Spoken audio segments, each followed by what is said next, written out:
안녕하세요. 형광펜 성경과 함께하는 성경 공부 오늘은 사무엘하 7장입니다. 저번 시간에 이 다윗이 그 하나님의 언약궤, 여호와의 언약궤를 자기 성으로 갖고 왔잖아요. 다윗 성으로 갖고 왔는데 이 하나님의 궤 이게 조금 저번에 제가 설명드린 것을 한 번 더 정리를 하겠습니다. 이 하나님의 궤라는 게 엘로힘의 궤가 되는 거거든요. 엘로힘은 물론 하나님을 지칭하는 경우가 많지만 우리가 믿는 하나님, 여호와 하나님, 아버지 하나님 그 분을 말하는 게 많지만 그 자체가 그냥 신들이라는 뜻이에요. 그래서 이것을 그 신들의 궤라고 번역을 할 수도 있습니다. 그래서 이거는 그 잡신들의 궤로 본 거죠. 다윗이 하나님의 궤를 하나님의 명하시는 대로 섬겼어야 되는데 이런 그 잡신을 섬기는 방법으로 대했다라고 보는 거죠. 그래서 하나님의 궤를 메우려고 하는데 그러니까 신들의 궤를 메우려고 하니 그 궤는 근데 그게 아니라 잡신들의 궤가 아니라 그 그룹 사이에서 좌정하신 만군의 여호와의 이름으로 이름하는 것이다. 하나님의 궤인데 여호와의 궤인데 잡신의 궤로 섬기면서 이런 잡신을 섬기는 방법으로 수레에다가 싣고 오는 거라든지 아니면 막 만지는 거라든지 그런 걸 한 겁니다. 그랬더니 이제 하나님께서 화가 나셔서 우사를 치시는 거죠. 여호와 하나님이라고 이렇게 나오는 겁니다. 그래서 여호와의 궤. 다윗이 깨닫는 거예요. 이거는 잡신의 궤, 엘로힘의 궤가 아니라 여호와의 궤구나. 그렇게 깨닫고 이것을 이렇게 갖고 오기를 두려워했고 오베네돔의 집에 들어가는데 오베네돔의 집에서도 여호와의 궤로서 섬겨지는 거죠. 그래서 하나님의 명하신 대로 섬겨졌을 가능성이 많습니다. 그랬더니 여호와께서 오베네돔의 집에다가 복을 주시고 이제 그것으로 인해서 다윗이 갖고 오기를 기뻐하는 겁니다. 이렇게 춤추면서 기뻐하는데 이거에 대해서는 역대상에 굉장히 자세히 나와요. 막 이렇게 노래를 부르는 것들, 어떻게 노래를 불렀다는 것도 나오고 다윗이 깨닫고 여호와를 섬기는 방법으로 우리가 다시 그 언약궤를 메고 나와야 된다. 레위인들에게 말하는 장면 그런 것들이 나와요. 그래서 여기서 만군의 여호와의 이름으로 백성들에게 축복하였다. 드디어 다윗이 깨달은 거예요. 만군의 여호와의 이름으로 이름하는 궤인데 하나님의 명하시는 대로 섬겼던 게 아니라 잡신을 섬기는 방법으로 섬겼기 때문에 하나님께서 그것을 진노하셨다라고 보는 게 저번에 제가 말씀드린 거였습니다. 굉장히 좀 설득력이 있는 그런 의견이에요. 일단은 뭐 그 이 이후로는 이제 하나님의 계랑 여호와의 계가 혼용돼서 나오기 때문에 뭐 하나님의 계라고 나오기도 하고 여호와의 계라고도 이렇게 나오지만 어쨌든 이 부분에 대해서는 굉장히 정확하게 나눠지는 그런 형태를 볼 수 있습니다. 그래서 여기도 하나님의 계라고 7장에서도 나오고 있어요. 물론 여호와 하나님을 계속 이제 알고 있는 거죠. 이 이후로는 그냥 엘로힘이 신들이 아니라 이거는 하나님이다. 여호와 하나님이다. 그것을 이렇게 정확하게 인식을 하고 있다라고 보면 될 것 같습니다. 성경에 진짜 그래요. 성경에 그 엘로힘이라는 단어가 하나님이라고도 쓰이기도 하지만 신들이라고 쓰이기도 해요. 그래서 이 부분에 대해서는 진짜로 이게 신들의 궤로 이렇게 생각을 했던 게 아닌가. 다윗이 그렇게 하나님을 대했던 거죠. 근데 그게 아니다. 하나님을 대하는 방법은 하나님이 원하시는 대로 해야 되는데 명하신 대로 해야 되는데 자기 마음대로 자기 소견에 오른 대로 행하였더라. 마치 사사기 후반에 17장부터 계속 나왔던 그런 방법으로 대했던 것 같습니다. 어쨌든 이제 여호와께서 사방의 모든 대적을 파하사 왕으로 궁에 편하게 거하게 하신 때에 왕이 선지자 나단에게 이르되 볼지어다 나는 백향목 궁에 거하고 있는데 하나님에게는 휘장 가운데 있도다. 그 모세의 성막이잖아요. 모세에게 만들라고 명하신 대로 그 텐트의 형태로 있었습니다. 기억나십니까? 그 네 가지의 앙장 그 덮개로 막 이렇게 덮고 그 안에다가 이제 그 성소 지성소 만들고 그곳에 들어가게 되면 뭐 떡상 있고 분향단 있고 또 하나가 뭐였죠? 등대 있고 그랬죠. 그래서 그 휘장을 또 들어가게 되면 거기 여호와의 언약궤가 있고 여호와의 언약궤 뚜껑이라고 부를 수 있는 그 뚜껑에 이제 양쪽 끝에 속죄소라고 부르죠. 근데 그 양쪽 끝에 그룹들이 있는데 그룹과 그룹 사이에서 하나님이 만나주시고 그러는 거였습니다. 굉장히 공교하게 만들고 그랬었잖아요. 아 정말 출애굽기 레위기 막 다시 생각나네요. 그래서 그 휘장 가운데 있도다. 나는 궁에 있는데 하나님은 텐트에 있으니까 이게 안 되겠다. 그래서 내가 좀 하나님의 그 집을 만들어야 되겠다. 그런 식으로 의견을 비치니까 왕 이제 여호와께서 왕과 함께 계시니까 그냥 물은 마음에 있는 바를 행하소서.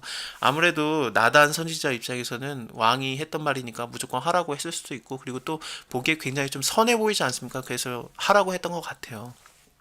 음, 우리 마음에 선한 일을 만드시는 것은 하나님이에요. 우리가 죄인이기 때문에 선한 일을 생각을 할 수가 없거든요. 근데 선한 일을 생각하게 했다. 그거는 분명히 하나님이 하셨을 가능성이 굉장히 많습니다만, 근데 여기서는 이제 하나님께서 말씀해 주시는 거죠. 내가 언제 뭐 그런 거 요구했던 적이 있냐? 난 그런 적이 없다. 네가 나를 위해서 집을 짓겠다고? 네가 나의 거할 집을 건축하겠느냐? 웃기지 마. 내가 지어줄게. 내가 너를 위해서 집을 짓겠다. 여호와가 너를 위해서 집을 이루고 여호와가 내가 너를 위해서 집을 세우리라. 너가 영원토록 왕노릇하게 네 집이 영원토록 왕노릇하게 해주겠다. 나는 그 나라 위를 영원히 견고하게 하리라. 이것은 솔로몬을 위한 걸 수도 있어요. 저는 내 이름을 위해서 집을 건축할 것이요. 너는 이제 손에 너무 피를 많이 묻혔기 때문에 전쟁을 많이 했기 때문에 네가 하는 게 아니라 네 자식이 하는 건데 근데 나는 그 나라의 위를 영원히 견고하게 하리라. 이것은 당연히 솔로몬 그 다윗의 아들 솔로몬을 말하는 걸 수도 있는데 좀 길게 보면은 예수 그리스도까지 볼 수 있습니다. 왜냐하면 누가복음 1장을 보면요. 그 마리아에게 천사 가브리엘이 나타나서 31절부터의 말씀입니다. 보라, 네가 수태하여 아들을 낳으니 그 이름을 예수라 하라. 저가 큰 자가 되고 지극히 높은 이의 아들이라 일컬을 것이요 주 하나님께서 그 조상 다윗의 위를 저에게 주시리니 영원히 야곱의 집에 왕노릇 하실 것이며 그 나라가 무궁하리라. 마리아가 천사에게 말하되 나는 사내를 알지 못하는데 어찌 일이 있으리요. 이런 식으로 말이 이어지거든요. 그러니까 하나님께서 이 다윗의 그 위를 영원히 하신다. 그것이 그 누가복음 1장에서 나오는 걸 통해서 볼 때 예수 그리스도까지 이게 이어지는 거죠. 이건 예수님을 말하는 거예요. 그래서 예수님의 나라가 영원히 견고하게 쓰는 거. 물론 핏줄이 그렇게 중요하진 않아요. 왜냐하면 마태복음 1장에서 이제 마태가 유대인들에게 그 복음서를 쓰면서 너네 아브라함과 다윗의 자손 예수 그리스도의 세계라 그러면서 이거 핏줄 믿지 이거 중요하다고 생각하지. 근데 니네가 봐라. 그 유다의 아내 다말을 봐라. 그리고 기생 라합 봐라. 그리고 모압 여자 룻 봐라. 그러면서 그것들을 다 쓰는 거죠. 그래서 우리가 믿는 그 족보 그거 별거 아니다. 그런 유대인들이 굉장히 꺼리는 그런 이름들을 일부러 넣으면서 이제 예수님의 족보를 한 번 더 드러내는 겁니다. 그래서 마태는 그런 거예요. 우리가 믿는 그 핏줄 아무것도 아니고 예수님이 어차피 하나님의 아들이니까 이게 핏줄 그게 아니다. 처녀가 잉태하여 아들을 낳는 거기 때문에 그 핏줄이 중요하지는 않지만 하지만 다윗의 혈통으로서 나와야 되는 게 왜 중요하냐면 하나님께서 하신 약속 때문에 그래요. 그래서 다윗과 아브라함과 다윗의 자손 예수 그리스도의 세계라 그것을 굳이 쓰는 이유가 우리가 그 기다리는 다윗의 자손 영원한 그 위를 받는 영원한 왕이 되는 그가 바로 예수 그리스도다 걸 증거하는 거죠. 그렇습니다. 나단이 처음에는 왕이 원하는 대로 하소서 했지만 하나님께서는 나단에게 다시 말씀해 주신 거죠. 나를 위해서 나의 거할 집을 건축하겠느냐. 사실 하나님을 그 모실 수 있는 집을 어떻게 만들 수 있겠습니까? 하나님은 너무나도 그 웅장하시고 거대하신 분이고 위대하신 분이고 어디에나 계신 분이기 때문에 뭐 장소를 만든다는 것 자체가 그거는 웃기는 거죠. 그래서 예수님이 그 요한복음 보면은 거기 가장 좀 자세하게 나오는데 성전을 부시잖아요. 그거 채찍 만들어가지고 다 부시면서 내 집은 만민이 기도하는 집 이거를 너네가 강도의 소굴로 만들었다 그러면서 다 부시면서 이것을 다 헐어라 내가 3일 만에 다시 이렇게 세우리라 그러잖아요. 그것은 예수 그리스도께서 자신의 육체가 죽은 자 가운데서 다시 3일 만에 살아나는 걸 말하는 거거든요. 그래서 예수님이 바로 그 몸 자체가 성전이에요. 그래서 이제 그 성령이 임하기 때문에 우리 몸에 그것이 성전이 되는 거지 이런 그 건물들은 하나님께서 그렇게 요구하는 바는 아닙니다. 물론 그 다윗이 하란 이렇게 원했던 마음대로 그것을 하게 허락은 하시는데 다윗의 손에 피가 많이 묻어있기 때문에 그를 통해서 하는 건 아니고 그의 아들을 통해서 이제 하게 하는 거죠. 네 몸에서 날 자식이 너의 뒤를 세워서 그 나라를 견고케 하리라. 솔로몬이 그 성전을 세우게 되는 겁니다. 근데 다윗이 모든 물건들은 다 준비는 해요. 자, 주의 말씀을 인하여 주의 뜻대로 이 모든 일을 행하사 주의 종으로 알게 하셨나이다.